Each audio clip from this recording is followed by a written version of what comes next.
तुम मोबाइल चला रहे हो। तुम मोबाइल चला रहे हो। You are using mobile. You are using mobile. इस जुमले में यू सब्जेक्ट है, लिहाजा हमने हेल्पिंग वर्ब आर लगाया है। यूज वर्ब था, उसके साथ हमने आईएनजी का इजाफा किया है और मोबाइल इस जुमले में ऑब्जेक्ट है। तालिब इल्म फुटबॉल खेल रहे हैं। तालिब इल्म फुटबॉल खेल रहे हैं। Students are playing football. Students are playing football. इस जुमले का सब्जेक्ट भी प्लूरल है स्टूडेंट्स, लिहाजा हमने हेल्पिंग वर्ब आर लगाया है। प्ले वर्ब था, उसके साथ आईएनजी का इजाफा किया है और फुटबॉल इस जुमले में ऑब्जेक्ट है। वो आज तकरीर कर रहा है। वो आज तकरीर कर रहा है। He is delivering speech today. He is delivering speech today. He इस जुमले में सब्जेक्ट है, लिहाजा हमने हेल्पिंग वर्ब इज लगाया है। डिलीवर वर्ब है, हमने आईएनजी उसके साथ ऐड किया है। स्पीच ऑब्जेक्ट है और टुडे एडवर्ब ऑफ टाइम है। Welcome to my channel. आज की वीडियो में हम 50 डेज टेंसेस कोर्स का डे 14 डिस्कस करेंगे। आज की वीडियो में हम प्रेजेंट कंटिन्यूअस टेंस डिस्कस करेंगे और प्रेजेंट कंटिन्यूअस में हम आज अफर्मेटिव सेंटेंसेस को डिस्कस करने जा रहे हैं। अफर्मेटिव सेंटेंसेस या पॉजिटिव सेंटेंसेस प्रेजेंट कंटिन्यूअस में कैसे बनते हैं, क्या होते हैं, इनकी मिसालें क्या है, इनका स्ट्रक्चरल फार्मूला क्या है और वीडियो के एंड पे आपको एक एक्सरसाइज भी इसी से रिलेटेड दी जाएगी, जिसमें आप जुमले घर बैठ के इंग्लिश में ट्रांसलेशन करके मुझे उनके जवाब कमेंट बॉक्स में बता सकते हैं। अगर आप चाहें तो डिस्क्रिप्शन बॉक्स में इस वीडियो के व्हाट्सएप चैनल का लिंक भी दिया गया है, आप वो भी ज्वाइन कर सकते हैं ताकि आपको घर बैठे इंग्लिश के एमसीक्यूज, स्पेलिंग, ग्रामर के बारे में इंफॉर्मेशन मिलती रहे। ऐसे जुमले जिसमें रहा है, रही है या रहे हैं का लफ्ज आए वो प्रेजेंट कंटिन्यूअस पॉजिटिव सेंटेंसेस के जुमले कहलाते हैं। जैसे हम घर खाना खाने जा रहे हैं। पुलिस चोर को गिरफ्तार करने की कोशिश कर रही है। अगर हम नोट करें तो इन दोनों जुमलों के अंदर काम प्रेजेंट में है और काम चल रहा है, किसी काम के लिए इनकार नहीं किया गया। ऐसे ही जुमलों को हम प्रेजेंट कंटिन्यूअस टेंस के पॉजिटिव या अफर्मेटिव सेंटेंसेस कहते हैं। ऐसे जुमलों को बनाने के लिए हम ये फार्मूला इस्तेमाल करते हैं।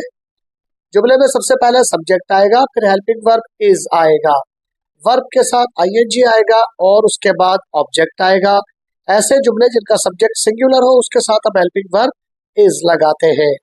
जैसे वो चमचे धो रही है। She is washing the spoon. इसमें शी सब्जेक्ट है, इज हेल्पिंग वर्ब है, वॉशिंग वर्ब के साथ आईएनजी के साथ आया है और द स्पून इस जुमले में ऑब्जेक्ट है। ऐसे जुमलों को बनाने के लिए हम ये फार्मूला भी इस्तेमाल करते हैं। जुमले में सबसे पहले सब्जेक्ट आता है, फिर हेल्पिंग वर्ब एम आता है, वर्ब आता है और वर्ब के साथ आईएनजी आता है, आखिर में ऑब्जेक्ट आता है। जैसे मैं उर्दू पढ़ा रहा हूँ। I am teaching Urdu. इस जुमले में सब्जेक्ट आए है, जिन जुमलों में सब्जेक्ट आए होगा हम उसी के साथ हेल्पिंग वर्ब एम इस्तेमाल करेंगे। हेल्पिंग वर्ब एम है, टीच वर्ब है, उसके साथ हमने आईएनजी लगाया है और उर्दू इस जुमले में ऑब्जेक्ट है। ऐसे जुमलों को बनाने के लिए हम ये फॉर्मूला भी इस्तेमाल करते हैं। जुमले में सबसे पहले सब्जेक्ट आता है, फिर हेल्पिंग वर्ब आर आता है, वर्ब आता है, उसके साथ आईएनजी आता है और फिर ऑब्जेक्ट आता है। वो तमाम जुमले जिसके सब्जेक्ट प्लूरल में हो उनके साथ हम हेल्पिंग वर्ब आर इस्तेमाल करते हैं। जैसे वो इंग्लिश सीख रहे हैं। They are learning English. इस जुमले में दे सब्जेक्ट है, क्योंकि दे प्लूरल है लिहाजा हमने हेल्पिंग वर्ब आर लगाया है। लर्न वर्ब था, उसके साथ हमने आईएनजी का इजाफा किया है और इंग्लिश इस जुमले में ऑब्जेक्ट है। मैं गाड़ी चलाना सीख रहा हूँ। मैं गाड़ी चलाना सीख रहा हूँ। I am learning driving. I am learning driving.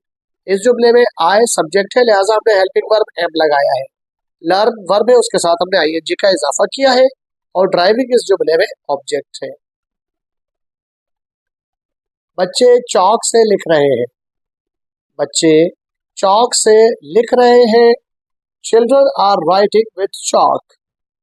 Children are writing with chalk. इस जुमले में सब्जेक्ट चिल्ड्रन है, लिहाजा प्लूरल सब्जेक्ट की वजह से हमने उसके साथ हेल्पिंग वर्ब आर लगाया है। राइट वर्ब है, उसके साथ हमने आईएनजी का इजाफा किया है और चॉक इस जुमले में ऑब्जेक्ट है। वो कमरे की सफाई कर रही है। वो कमरे की सफाई कर रही है। She is cleaning the room. She is cleaning the room. इस जुमले में शी सब्जेक्ट है, लिहाजा हमने हेल्पिंग वर्ब इज लगाया है। क्लीनिंग वर्ब है, क्लीन के साथ आईएनजी का इजाफा किया है। द रूम इस जुमले में ऑब्जेक्ट है। हम उससे बातें कर रहे हैं।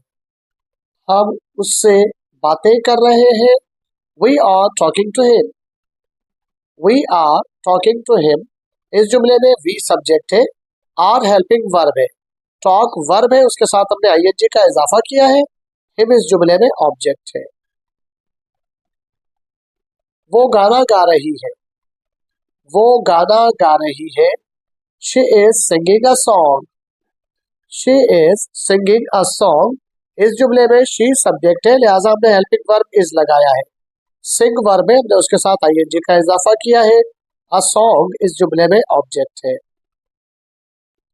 बढ़ते हैं आज की एक्सरसाइज की तरफ। आज हमने प्रेजेंट कंटिन्यूअस टेंस के पॉजिटिव या अफर्मेटिव सेंटेंसेस बनाना सीखे हैं। अब जो जुमले आपको एक्सरसाइज में मिल रहे हैं, घर बैठ के उसकी प्रैक्टिस कीजिए। दोस्तों रिश्तेदारों से उन जुमलों को गुफ्तगू में इस्तेमाल कीजिए ताकि जुमले आपकी ज़बान पर रवा हो जाए। साथ साथ हमारे व्हाट्सएप चैनल का लिंक आपको डिस्क्रिप्शन बॉक्स में दिया गया है, उसे भी क्लिक करके ज्वाइन कर ले ताकि आप घर बैठे और फ्री में इंग्लिश सीख सके। आज की एक्सरसाइज ये है, मैं तुमसे बात कर रहा हूँ। हम उसको बोलना सिखा रहे हैं। वो कपड़े धो रही है। तुम उससे लड़ाई कर रहे हो। वो मुझे परेशान कर रहा है। इन जुमलों की इंग्लिश ट्रांसलेशन तो आप बआसानी घर बैठे कर सकते हैं और मुझे कमेंट बॉक्स में उसके जवाब बता सकते हैं। लेकिन अगर आप हमारे चैनल पे न्यू है तो चैनल को सब्सक्राइब जरूर कर लीजिए।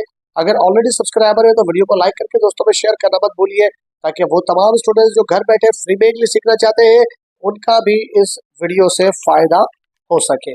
अपना और अपने चैनल का ख्याल रखिएगा। मिलते हैं अगली वीडियो में। टिल देन अल्लाह हाफिज।